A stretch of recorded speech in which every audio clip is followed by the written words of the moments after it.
우리가 지난 주일에 와룸이라고 하는 영화를 감상했습니다. 와룸이란 말은 작전실이라는 말이에요. 전쟁룸이 아니라 작전실이라는 말입니다.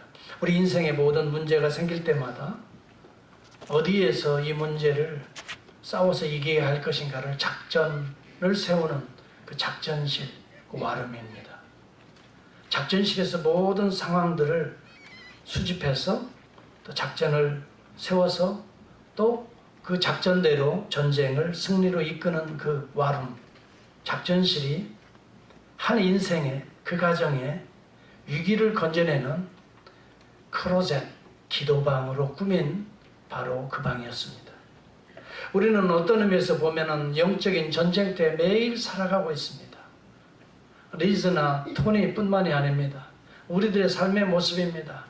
미국의 중산층 가정으로 잘 회사에서도 승승장구하고 또 큰 저택에 좋은 차를 타고 다니면서 나름 성공가들을 달리고 있지만 그 가정도 예외 없이 어려움을 겪게 됩니다.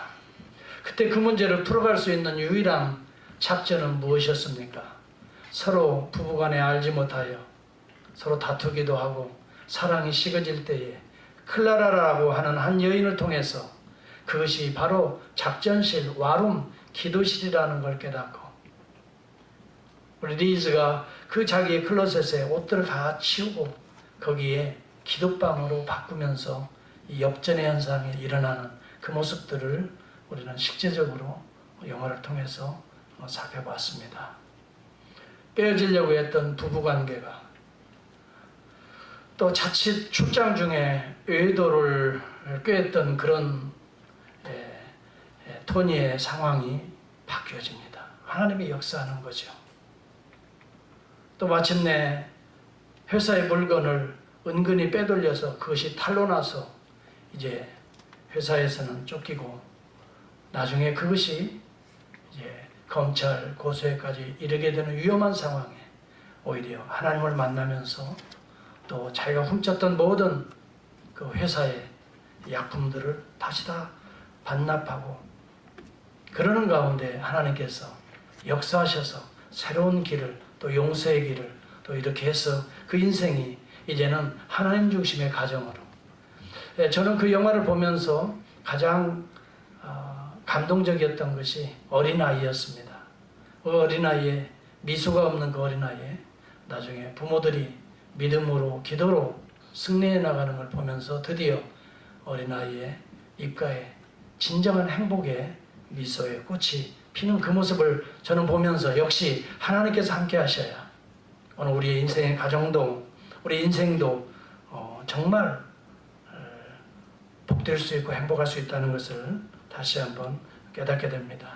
오늘 우리의 삶에 또 우리의 신앙생활에 우리는 누구의 영광을 취하면서 살아가나 이것을 점검하는 것이 대단히 중요하다고 오늘 주님은 말씀합니다. 바리새인들은 예수님이 그렇게 기적을 행하고 능력을 행하지만은 그들은 믿을 수가 없었습니다.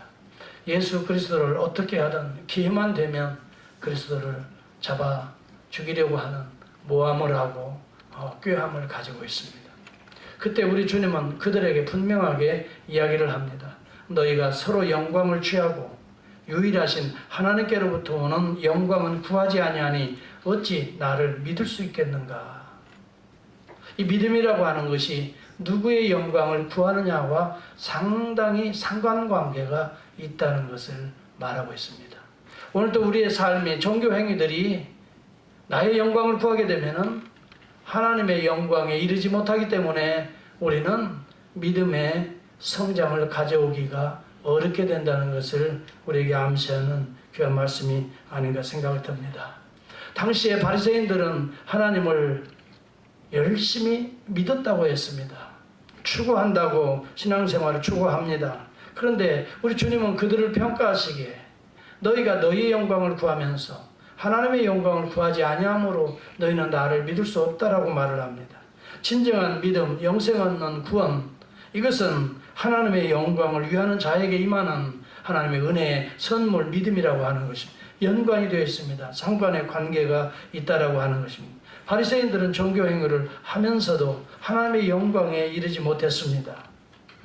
믿음으로 하나님의 영광을 취하는 것이 아니라 자기들의 의를 드러내고 자기의 영광을 얻으려고 했던 것입니다. 거기에는 하나님의 영광이 임하지 않았던 것입니다. 오히려 하나님의 영광이 빼앗겼던 것입니다. 마태복음 6장 2절에서 3절이나 5절에서 6절에 보면 그들이 구제하는 걸 즐거워했습니다. 그런데 우리 주님은 그렇게 말합니다. 그러므로 구제할 때에 외식하는 자가 사람에게 영광을 얻으려고 회당과 거리에서 하는 것 같이 너희 앞에 나팔을 풀지 말라라고 말합니다. 우리가 나팔을 부는 순간 사람들이 자기에게 저런 사람은 참 구제를 많이 하는 사람이야. 야, 저분은 정말 대단한 사람이야. 저분은 성공한 사람이야. 정말 하나님을 잘 섬기는 사람이야. 라고 인정을, 사람들의 박수를 받는 그 순간 하나님의 영광은 떠나게 된다는 것을 말해주고 있습니다. 그러므로 나팔을 풀지 말라라고 하는 것입니다. 비록 선행을 한다 할지라도, 비록 내가 섬기고 남을 돕는다 할지라도 우리는 우리의 행위를 하나님의 영광을 위해서 하라는 것입니다. 자기의 영광을 위해서 나팔을 부는 순간, 사람들이 박수를 받는 순간 하나님의 영광은 떠나지 못하고 떠날 수밖에 없고, 그리고 그 순간 우리의 믿음은 자라지 못한다는 것입니다. 여러분, 기도할 때도 마찬가지입니다. 5절과 6절에 보면은 너희는 기도할 때 외식하는 자와 같이 기도하지 말라. 저희는 사람에게 보이려고 회당과 이 큰 거리에 어귀에 서서 손들고 기도하는 걸 좋아한다라고 했습니다. 기도는 분명히 필요합니다. 기도는 해야 합니다. 그러나 우리 주님은 골방에 들어가서 은밀한 가운데 하나님과 교제하는 걸 기도로 했습니다. 진정한 기도는 내 골방에 들어가서 하나님을 만나는 것이다 그랬습니다. 여러분, 단순한 기도만이 그러는 것이 아닙니다. 오늘 우리의 찬송도, 우리의 예배도, 우리의 섬김도 하나님을 향하고 있을 때에 우리는 하나님의 영광이 임하게 되고 하나님의 영광을 맛보게 될 때에 우리 안에 한없는 신령한 기쁨을 우리는 회복할 수가 있게 되는 것입니다. 왜 오늘 사람들이 나팔을 불기를 좋아합니까? 어떤 분은 그래요. 실제적으로 나 그런 사람도 봤어요. 내가 헌금을 얼마 하고 다닌다. 내가 얼마나 이 교회에 큰 일을 하는 줄 아느냐고. 이렇게 나팔 부는 사람이 있어요. 그 순간 그 사람은 마음의 중심에는 자기 자신을 영광을 받기를 원하는 마음의 중심이 있기 때문에 그런 소리를 하는 겁니다. 여러분, 그 순간 사람에게 박수를 받고 하늘의 상급은 없다라고 말을 합니다. 하나님은 그러한 모습을 하나님은 정말 신앙의 모습으로, 믿음의 모습으로 보지 않는다는 것입니다. 우리가 사람을 섬기고 사랑하고 이웃을 사랑하고 또 구제하고 남의 어려움을 도와줄 때에 오른손에 하는 걸 왼손에 보지 못하도록 그런 은밀한 가운데에 하라라고 성경은 말합니다. 어떤 사람은 어떤 교회에서 마음에 들지 않아서 교회로 옮기게 되었습니다. 그랬더니 그분이 건축원금을 아마 꽤 했던 것 같아요. 목사님을 찾아가서, 목사님, 내가 이제 여차저차해서 이제 교회를 옮기게 되었는데 그동안 내가 이만큼의 건축원금을 헌가하시지요? 그걸 좀 돌려주시기를 바랍니다. 그렇게 그 목사님한테 요청을 했다는 것입니다. 그런데 여러분, 웃었지만은 우리가 대부분 그런 마음으로 헌금하는 경향이 많이 있습니다. 사람 앞에. 목사님에게 헌금하는 줄 알아요. 그래서 그 목사님이 그랬답니다. 저는 그 헌금을 받지 못했는데 혹시 하나님께 드린 거 아닙니까? 저는 그 헌금을 보지도 받지도 않았는데 하나님께 드린 게 아닙니까? 사람에게 드렸습니까? 저에게 주었습니까? 하나님께 드렸습니까? 바로 그 장본인 목사가 접니다. 저한테 와서 그렇게 건축원금한 걸 돌려달라고 하는 그런 분도 저는 목회 중에 만나봤습니다. 사랑하는 성도 여러분, 우리가 사람의 영광을 취하지 말고 하나님의 영광에 우리가 포커싱을 맞추면 맞출수록 우리의 믿음이 더욱더 성장할 줄을 믿습니다. 왜요? 그럴수록 하나님의 은혜가 그에게 임합니다. 하나님의 영광을 받으시기 때문에 하나님의 생명이 그에게 임합니다. 여러분, 목회자나 사람들은 여러분에게 은혜를 베풀 수가 없습니다. 특히 하늘의 은혜는 줄 수가 없습니다. 하나님만이 그리스도를 통해서 우리에게 구속의 은혜를 베풀어 주시는 것입니다. 하나님만이 그의 영을 통해서 우리를 위험으로부터 지키시고 보호하시고, 우리가 갈증이 날 때에 하늘의 음성으로 우리를 위로하시고 격려하시고 우리를 생명 있는 존재로 살아가게 하시는 분이 사람이 아닙니다. 사람 같지만 사람이 아닙니다. 하나님이십니다. 그러므로 저와 여러분들은 하나님을 향해야 되고, 하나님을 만나야 되고, 하나님을 향해서 여러분 손을 벌려야 될 줄을 믿습니다. 오늘 우리의 신앙생활을 점검해야 합니다. 오늘 우리의 신앙생활이 사람을 향한 것인가 하나님을 향한 것인가를 바로 보고 주님 앞에 나와야 됩니다. 오늘 많은 그리스도인들이 성장하지 못하는 이유 중에 하나가 신앙생활하고 교회를 나오는 것도 사람 보고 한다는 것입니다. 친구 보고 교회 나오는 것이 아닙니다. 우리는 주를 바라봐야 됩니다. 하나님을 만나야 됩니다. 성령을 통해서 하나님의 음성을 말씀을 통해 들을 수 있어야 저와 여러분은 우리의 심령에 하나님의 생명이 임하게 되고, 하나님의 영광이 임하게 되고, 하나님의 지혜가 임하게 되고, 그러므로 우리가 살아갈 수 있는 생명력인 존재가 되는 것입니다. 아멘입니까? 네. 하나님을 만나는 우리 모든 교우들이 될 수 있기를 바랍니다. 여러분, 자기의 영광을 구하는 자들을 공로주의자라고 말합니다. 내가 이런 정도의 공로를 행했다라고 말을 합니다. 그럴수록 아버지의 영광은 떠나게 된다고 하는 사실입니다. 신앙생활이 공로주의에 빠지면 안 됩니다. 그래서 믿음이 자라지 못한다고 오늘 우리 주님은 말합니다. 자기 영광을 구하고 서로 자기 영광을 구하고 믿음의 생활을 하고, 여러분 그들이 하는 기도생활 또 헌금생활, 그들이 하는 구제생활, 여러분 유대인처럼 많이 하는 사람들이 없습니다. 왜? 율법에 따라 행하려고 무척 애를 씁니다. 그런데 그것이 자기 영광을 구하는 것이었기에 오늘 그리스도를 믿지 못했던 것입니다. 하나님이 그의 아들 메시아를 보냈는데도 불구하고 자기 영광으로 가득 찬 그들에게는 하나님의 영광이 보이지 않게 되는 것입니다. 나로 가득한 자에게는 하나님이 보이지 않습니다. 내가 비워질 때에, 내가 나의 욕망이 십자가에서 여러분 씻어질 때에 오늘 우리에게는 하늘의 영광이, 그리스도의 은혜가 우리 안에 충만해지는 것입니다. 그러므로 오늘 주님 앞에 나올 때마다 나의 세속적인 영광들을 십자가에 못 박고 보혈로 씻는 작업을 먼저 해야 되는 것입니다. 제가 지난 수요일날 그런 설교를 했습니다. 스펄전 목사님이 어느 날 물주전자를 가지고, 싱싱한 물주전자를 가지고 강대상에 올랐습니다. 그리고 두 잔을 가지고 왔습니다. 한 잔은 이렇게 물이 가득 채워진 잔이요, 한 잔은 비어있는 잔이었습니다. 스펄전 목사님이 그 싱싱한 여기 생수가 여기 있습니다. 자, 이 생수를 담을 수 있는 그릇이 어떤 그릇인가를 보여드리겠습니다 하면서 이 물을, 담겨져 있는 물이 이미 채워져 있는 물에다 부었습니다. 그런데 거기에는 그 물이 계속 넘치기 때문에 하나도 생수를 담아낼 수가 없이 이와 같은 비슷한 색깔로 그대로 존재했습니다. 비어있는 그 잔에다 생수를 담았습니다. 정말 생수와 같이 하얀 이 싱싱해 보이는 생수가 그 컵에는 다 담겨져 있습니다. 여러분, 우리 안에 나로 충만해 있고 세상적인 욕망으로, 물질로, 여러분 이 세상 것으로 충만해 있다면 하늘의 것이 담길 수가 없는 것입니다. 기억하십시오. 자기의 영광으로 충만한데 그 속에는 아버지의 영광이 드러나지 못한다는 것입니다. 오늘 여러분, 중요한 것은 어떤 영광이 중요하냐입니다. 여러분, 사람의 영광은 하나님의 영광에 비교할 수가 없습니다. 사람의 생명은 하나님의 생명과는 가히 견줄 수가 없습니다. 예수 그리스도는 하나님의 영광으로 이 땅에 오셨습니다.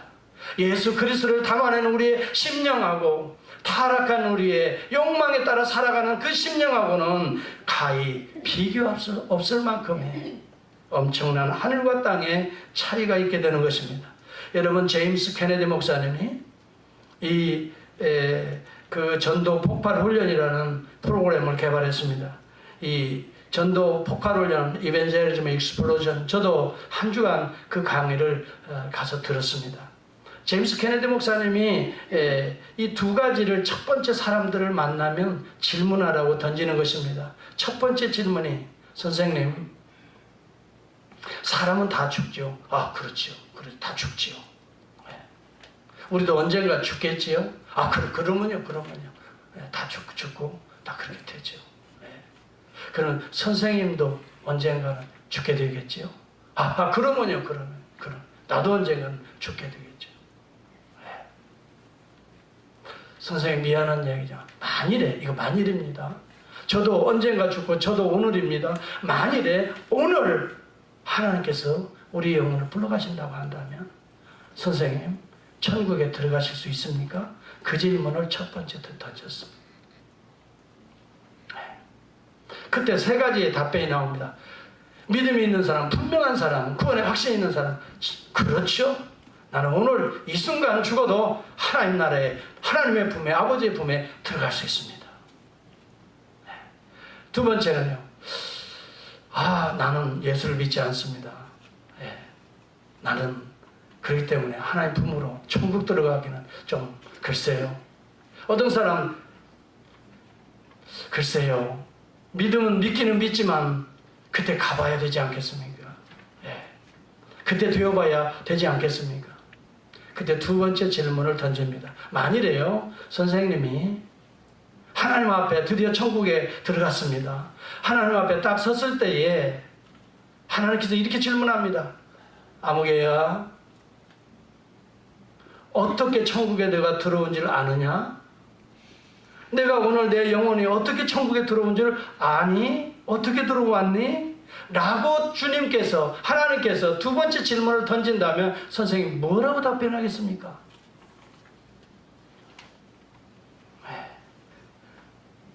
대부분 사람들은 이렇게 이야기를 합니다. 글쎄요, 제가 그렇게 믿음 생활을 충실하게는 못했지만 그래도 나는 선하게 살았습니다. 남을 해친 적이 없어요. 나는 그래도 남이 어려울 때 도우면서 살았습니다. 그리고 남을 내가 해코지한 적도 없습니다. 나는 참 나름대로 봉사하면서 착하게 살았습니다. 그러니 어쩌면 하나님께서 나를 긍휼히 여기시고 천국에 입성시켜 주시지 않았겠습니까? 그렇게 대부분 사람들은 생각을 합니다. 이것을 공로주의라고 합니다.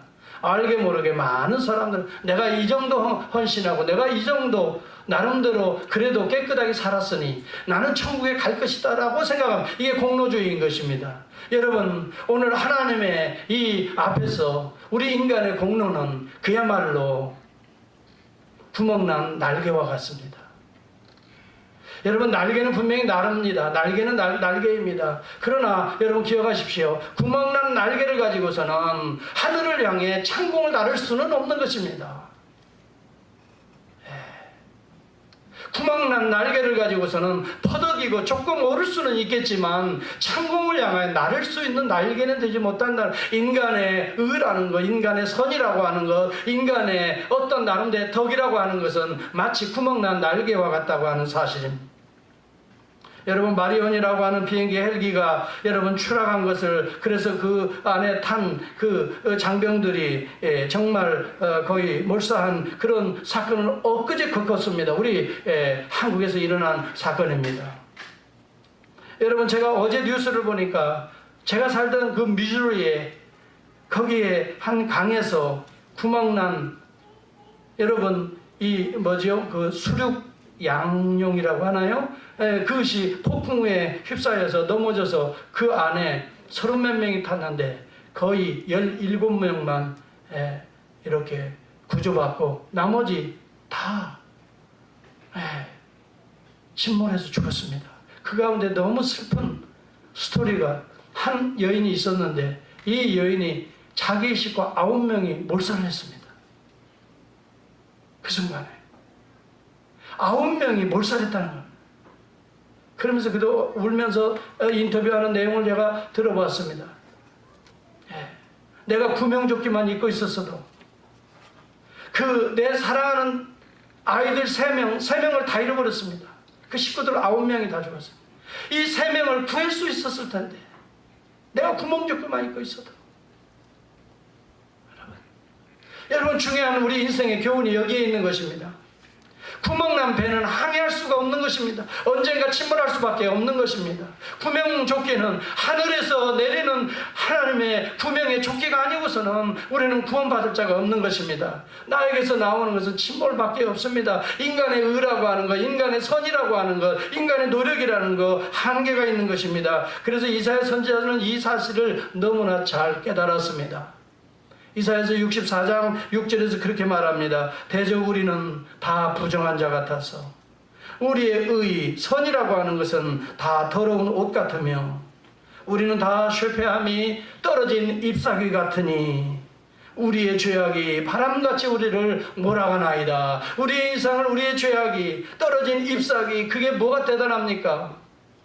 마치 구멍난 배를 타고 항해하는 인생처럼 불안한 인생은 없는 것입니다.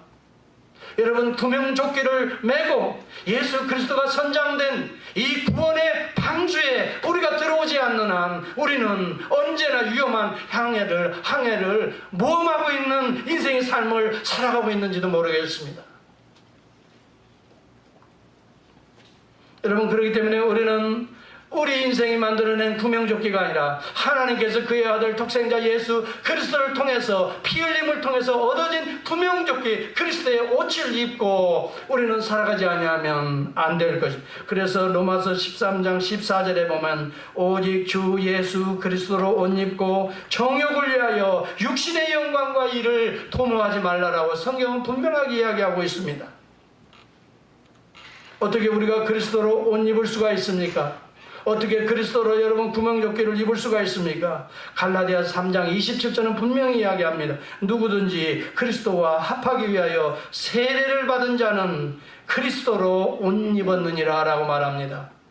예수 그리스도와 한 몸이 되어 세례를 받은 자가 오늘 그리스도로 옷 입은 자라고 성경은 말합니다. 예수 그리스도와 함께 여러분 세례받은다는 것은 무엇을 의미합니까? 예수와 함께 죄에 대해서 죽고 예수와 함께 하나님의 의에 대해서는 다시 거듭남의 부활의 새 생명으로 살아가는 삶을 의미하는 것입니다. 오늘 날마다 우리는 우리의 의는 더러운 옷과 같습니다. 날마다 벗어버리는 것입니다. 그리고 주님 앞에서 오늘도 그리스도의 의의 옷을, 하나님의 의의 옷을 입혀주세요. 주님의 옷을 입고 살아가기를 원합니다.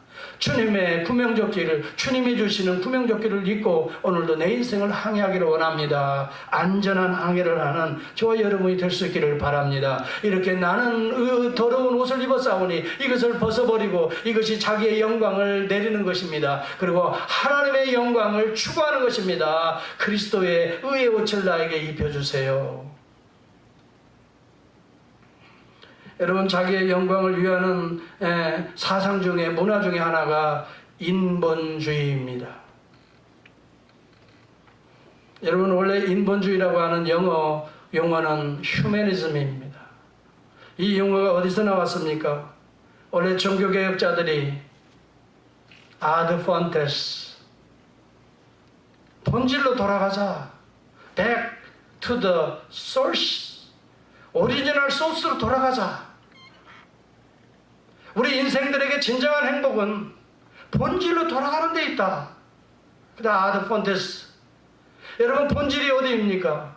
우리가 나온 길이 어디입니까? 성경이었습니다. 성경을 통해서 예수 그리스도가 나를 창조한 그곳으로 돌아가자는 것입니다. 하나님이 우리에게 베풀어 주신 은혜로 돌아가자는 운동이 원래 아드 폰테스였습니다. 그래서 북유럽을 중심으로 많은 인문학자들이 성경을 원문으로 오리지널 성경을 연구하기 시작했던 것입니다. 그때까지만 해도 라틴어로 성경이 기록된 거, 그것도 일반 시중은 가질 수가 없었습니다. 오직 주교들만 한 권씩 가지고 자기들도 모르는 성경을 가지고 교회를 문민 백성들을 인도했던 것입니다. 그때 개혁자들이, 인문주의 영향을 받았던 자들이 일어나서 아드 폰테스, 본질로 돌아가자, back to the original source. 이것이 어디에 있는가? 오리지널 소스는 우리 인생의 근본적인 이 인간성을 알 수 있는 것은 성경에 있다. 그래서 성경으로 돌아가자. 성경에 하나님이 계시다. 성경에 예수 그리스도가 계시다. 성경이 우리의 원래의 모습이 있다. 그래서 성경으로 돌아가자고 했습니다. 성경으로 돌아가서 그리스도를 만납니다. 하나님을 만납니다. 죄인된 우리의 모습을 보게 됩니다. 말씀을 통해서 보게 됩니다. 진정한 회개가 일어났습니다. 예배에 이 거룩한 이 캐톨릭의 성당의 그런 예배를 통해서 얻지 못하는 참된 회개와 눈물이 성경을 통해서 만나는 그리스도의 은혜에 있었습니다. 그들은 통회하면서 자신의 더러운 죄악들을 씻기 시작했습니다. 회개운동이 일어납니다. 하나님의 의가 거기에 부어집니다. 새로운 삶을 살게 됩니다. 이래서 종교개혁 운동이 온 유럽을 뒤집었던 것입니다. 여러분, 그래서 그들은 성실하게 일하고 살았습니다. 그래서 물질에 대한 소중함을 깨달았기 때문에 여러분, 자본주의 운동을 일으킨 것이 아닙니다. 개혁자들은 자본운도 하나님께서 나오는 것이요, 하나님의 영광을 위해서 써야 될 하나님의 것이라고 하는 인식이 확실하게 세계관이, 신앙관이, 가치관이 바뀌었던 것입니다. 그들은 함부로 하루를 살아갈 수 없었습니다. 하나님이 주신 24시간도 하나님의 영광을 위해 살아야 된다. 성실하게 땀 흘리며 일했습니다. 특별히 프랑스의 위그노들은 그래서 시계공업을 많이 그들이 그때 당시에 이 시계산업이 거기에 발전을 하고 있었습니다. 그들은 하나님 앞에서 성실하게 진실하게 시계공업에 헌신을 합니다. 위그노들이 핍박을 받으면서 그들이 다 흩어지게 됩니다. 여러분, 그들이 특별히 스위스로 들어가는 위그노들이 운동 가운데 이 시계 산업이 스위스에 발달하게 됩니다. 그래서 지금도 스위스 시계가 이거죠. 네, 최고죠. 그것이 다 오늘 하나님 안에서 성실하게 살고자 진정한 인간성을 회복했던 그들에게서 나온 작품들이 오늘 스위스의 시계들입니다. 시계 산업입니다.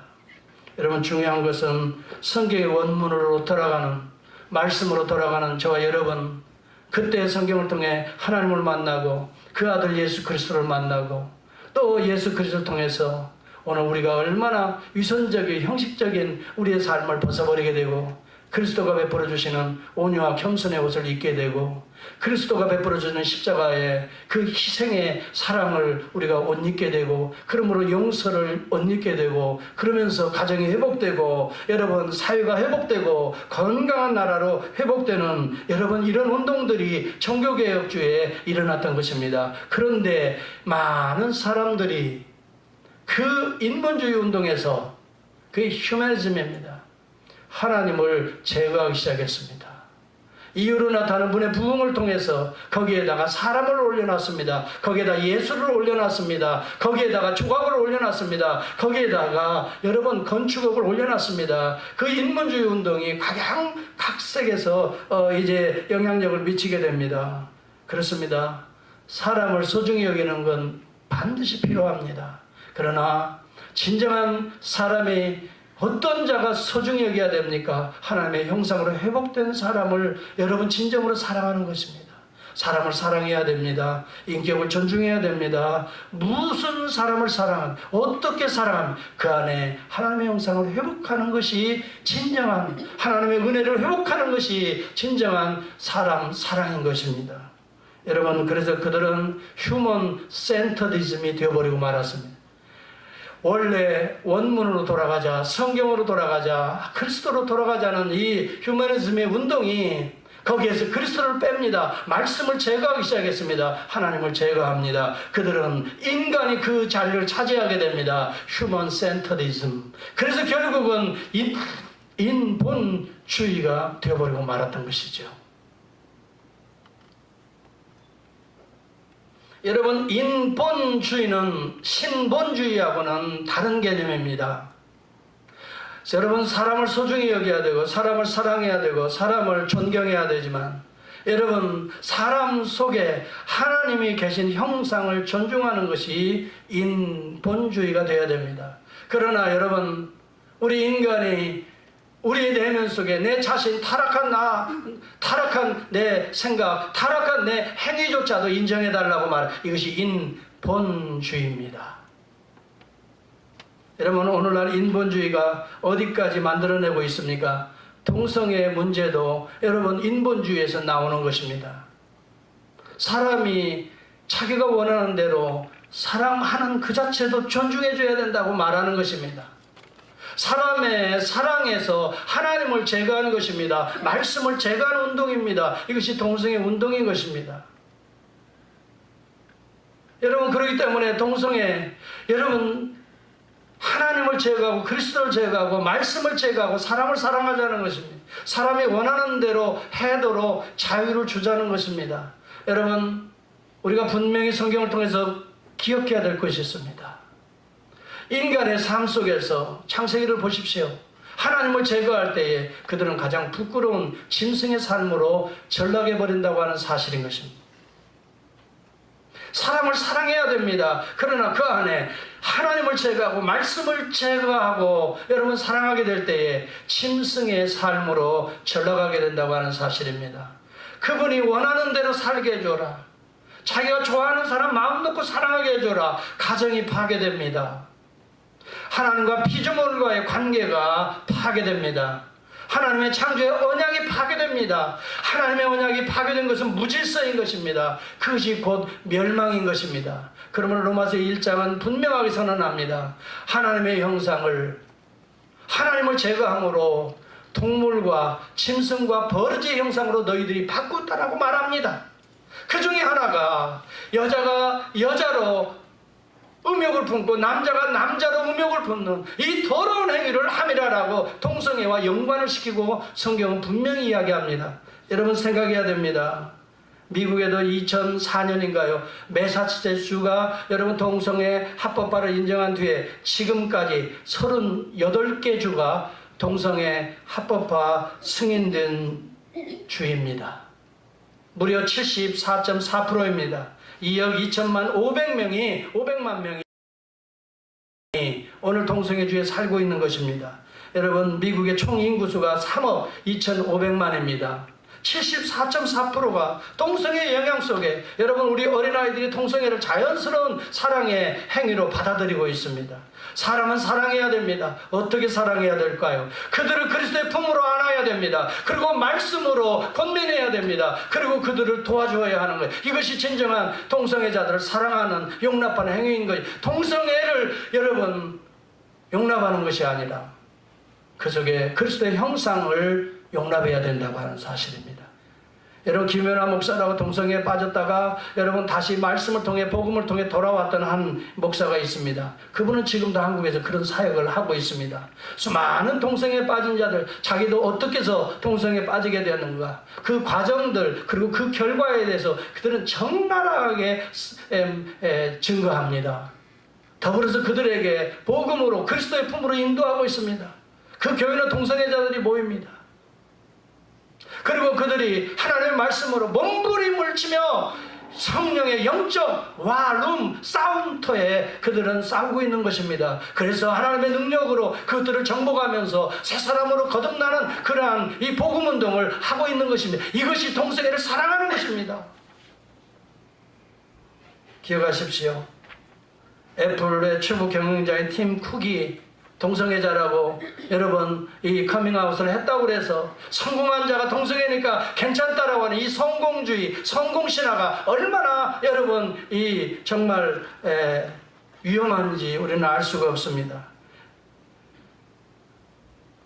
여러분, 이 성공신화 속에서도 오늘 물질 만능주의 속에서도 오늘 대단한 사람이라고 우리는 그 사람들을 추앙합니다. 그리고 그 사람들을 따르려고 합니다.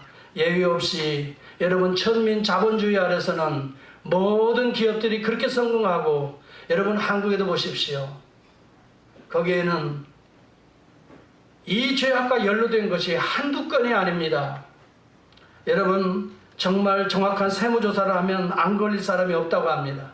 세무조사의 탈루와 탈세에 줄줄이 오늘날 한국 사회도 감옥행을 하는 사람들이 얼마나 많습니까? 그 사람들은 다 성공한 사람들입니다. 그 사람들은 거의 대부분 권력이 있었던 사람들입니다.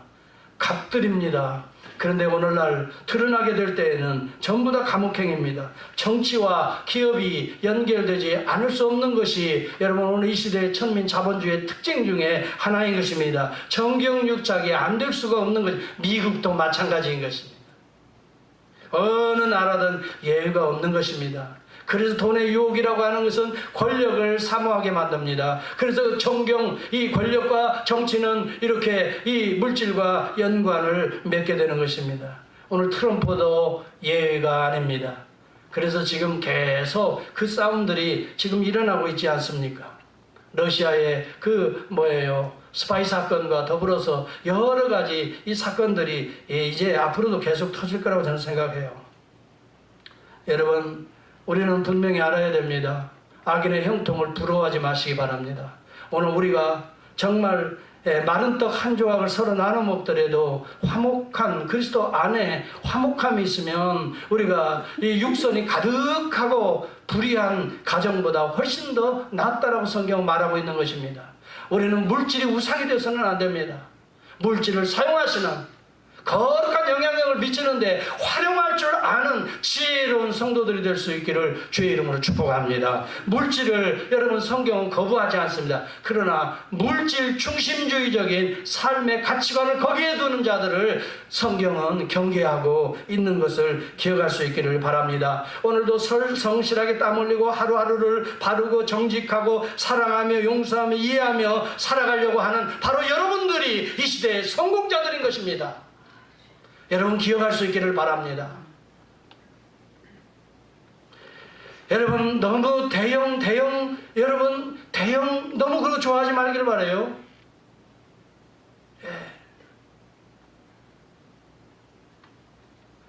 대기업들이 대형 사고를 한번 치면 얼마나 많은 그 관련된 사람들이 희생을 당합니까?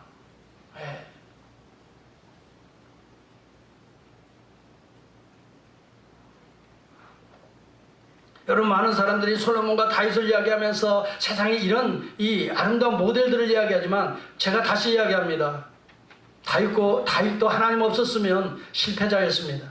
아무리 다윗의 왕권을 든든히 했어도 하나님 제거했으면, 그러나 그가 날마다 그런 미혹 속에서 돌아오고 회개하고 눈물 흘리고 그런 내용들이 시편에 기록되는 것입니다. 솔로몬 두말할 것도 없습니다. 그는 바세바를 통해서 난 아들입니다. 그는 부귀와 영광이 이스라엘 역사의 최고였습니다. 이방 나라에서 그를 배우기 위해서 수많은 사람들이 솔로몬 아래 와서 머리를 조아렸습니다. 그러나 솔로몬은 한마디로 말해서 타락한 자입니다. 하나님께서 주신 지혜와 하나님께서 주신 능력을 하나님의 영광을 돌려드리지 아니하고 자기의 영광을 취하다가 그는 우상 숭배에 빠지게 됩니다. 결국은 비참하게 되어버리고 맙니다. 그 나중에는 하나님 앞에 돌아와서 처절하게 눈물을 흘리며 쓴 것이 전도서인 것입니다. 해 아래에 새 것이 없도다. 나는 부귀도 누려보고 수백의 수천의 처첩도 누려보고 쾌락과 향락도 포도원도 엄청난 기업도 해봤지만 그러나 하나님 없는 모든 것들은 헛것이다라고 하는 비로소 여러분 자기 회개의 시들을 쓴 것이 전도서입니다.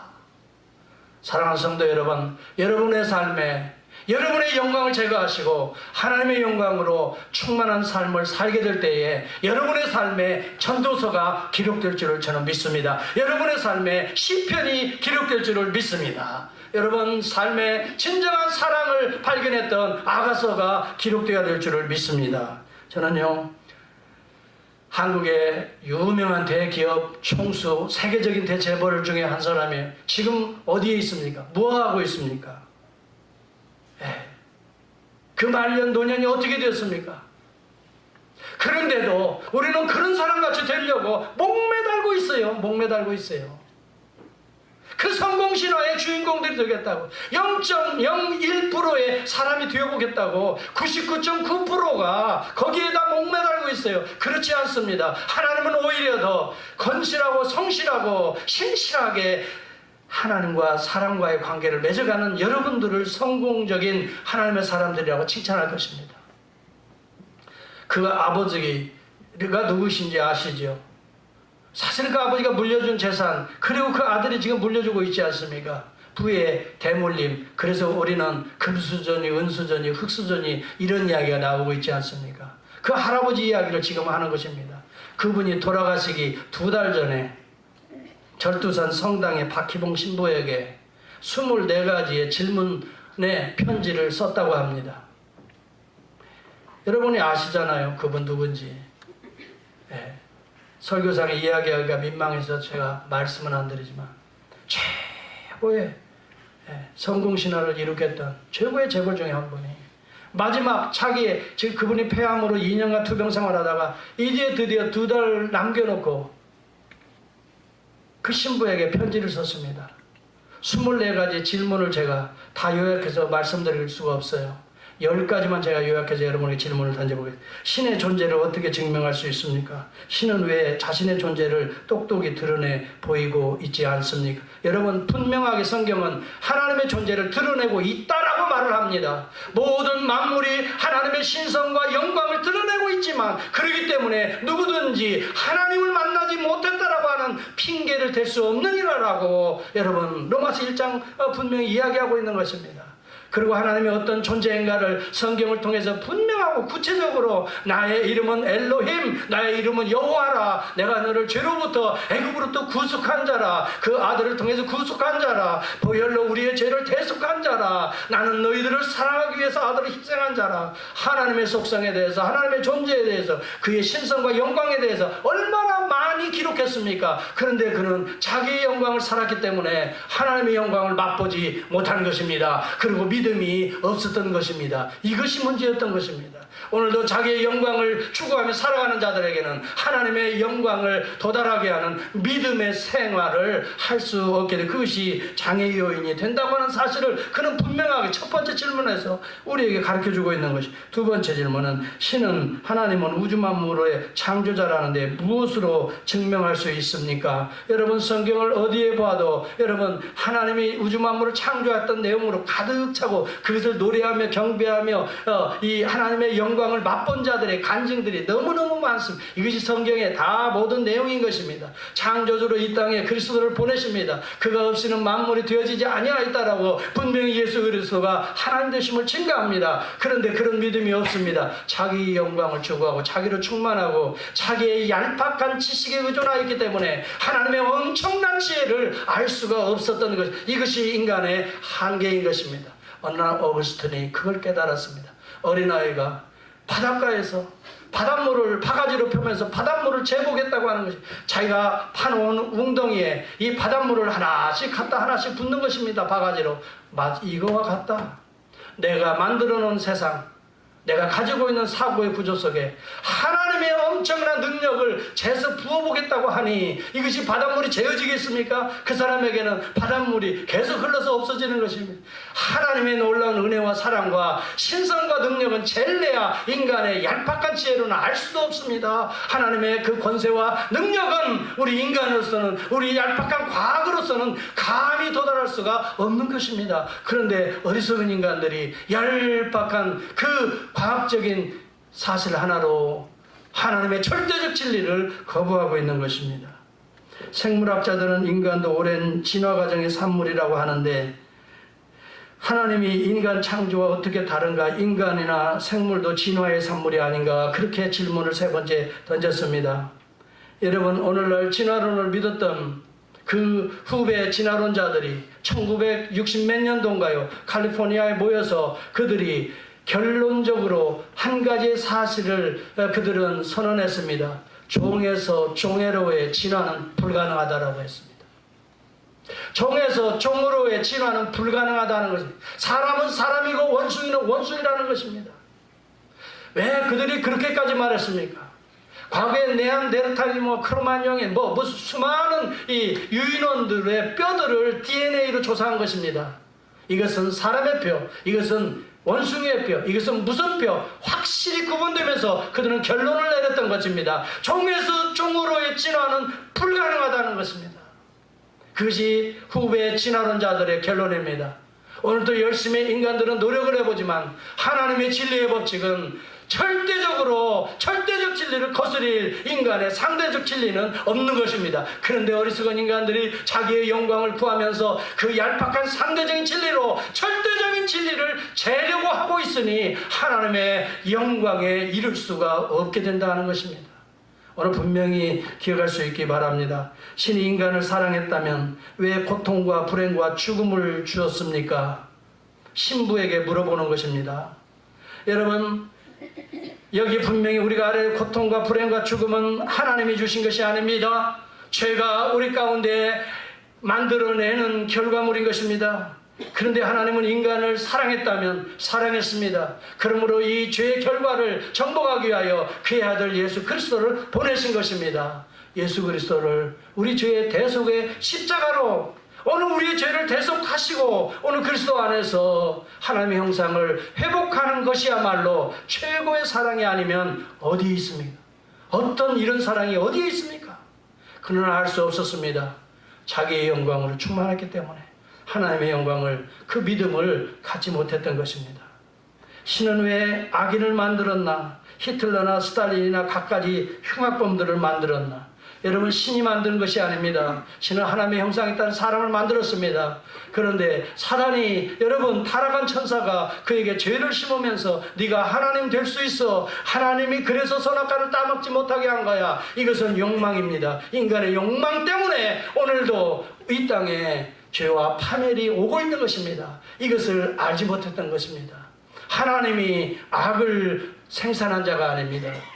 사단이 악을 주며 거기에 이용되는 인간의 욕망이 오늘도 악의 길을 치닫고 있는 것입니다. 그러므로 우리는 그리스도를 만나야 되는 것입니다. 예수 그리스도를 통해서 대속의 은혜를 입어야 되는 것입니다. 하나님의 그래야 영광을 얻을 수가 있게 되는 것입니다. 오늘도 저와 여러분은 겸손하게 하나님의 은혜를 주십시오. 하나님의 영광을 맛보기를 원합니다. 그리스도의 은혜로 나의 죄를 씻어주십시오. 내가 양손 들고 주님 앞에 나옵니다. 바로 그런 자들에게 오늘 하나님은 우리의 더러운 죄악들을 씻어주시고 오늘도 하나님의 영광을 맛보게 주실 줄을 믿습니다. 예수는 우리의 죄를 대속해 죽으셨다고 하는데 우리의 죄란 도대체 무엇입니까? 왜 우리로 하여금 죄를 짓게 내버려 두고 있습니까? 그렇지 않습니다. 예수는 죄 때문에 죽었는데 죄가 무엇입니까? 하나님의 영광을 떠나는 것이 죄인 것입니다. 여러분, 하나님을 내 삶에서 배제하는 것이 죄인 것입니다. 그 하나님이 하나님을 배제한 인간들에게 다시 찾아온 분이 예수 그리스도십니다. 이분이 사랑이십니다. 이것을 알지 못했던 것입니다. 성경은 어떻게 만들어졌나요? 그것이 하나님의 말씀이라는 것을 어떻게 증명할 수 있나요? 성경은 성령을 통해서 기록된 것입니다. 하나님의 입입니다. 디모데후서 3장 16절은 그렇게 말합니다. 모든 성경은 하나님의 감동으로 기록된 것으로 교훈과 책망과 바르게 함과 의로 교육하기에 유익하다라고 말합니다. 하나님의 말씀 없이 하나님을 알 수 없습니다.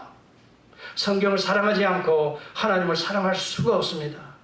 성경의 내용을 믿지 아니하고 오늘 우리는 하나님을 믿는다고 고백할 수가 없습니다. 성경은 성경 스스로가 증거합니다. 하나님의 성경에 나타나는 모든 예언은 언제든지 사람의 뜻으로 나타난 것이 아니라 오직 성령의 감동하심을 받은 사람들이 하나님께 받아서 말하여 적은 것이 이 성경이라고 베드로는 말합니다. 여러분, 베드로와 사도 바울은, 아까 말한 사도 바울은 전혀 다른 별개의 인물입니다. 그러나 그가 고백하는 모든 내용들은 일목요연한 것입니다. 성령이 기록하게 하신 하나님의 책이라고 하는 것입니다. 이 책을 사랑함이 없이 이 책을 믿고 의지하지 아니하고 여러분과 저는 하나님의 영광에 도달할 자는 아무도 없는 것입니다. 여러분, 그러므로 믿음은 어떻게 자랍니까? 들음에서 나며 그랬습니다.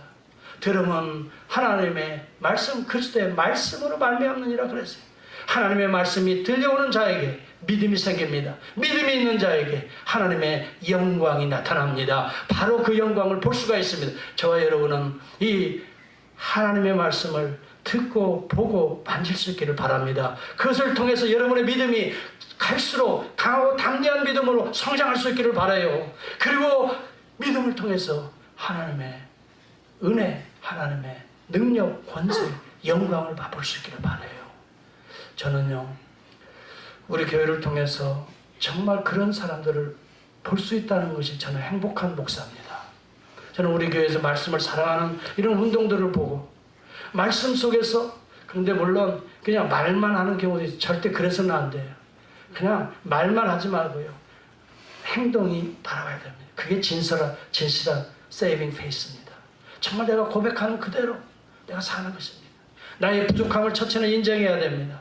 그렇기 때문에 이 나의 부족함을 채울 수 있는 것은 내게서는 나올 수가 없습니다. 외부에서 들어와야 됩니다.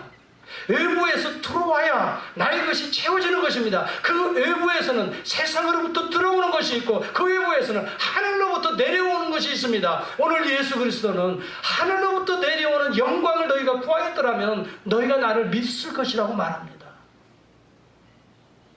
저와 여러분은 빈 그릇입니다. 사실 채워도 채워질 수 없는 빈 그릇입니다. 그래서 많은 사람들은 채우려고 노력하며 살아갑니다.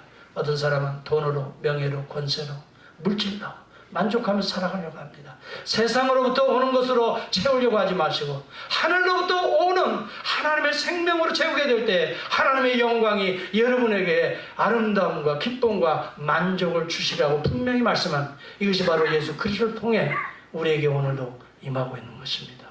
여러분, 무엇으로 여러분의 인생을, 여러분의 삶을 채우려고 하십니까? 이것이 오늘 마지막 제가 여러분에 던지고 싶은 질문입니다.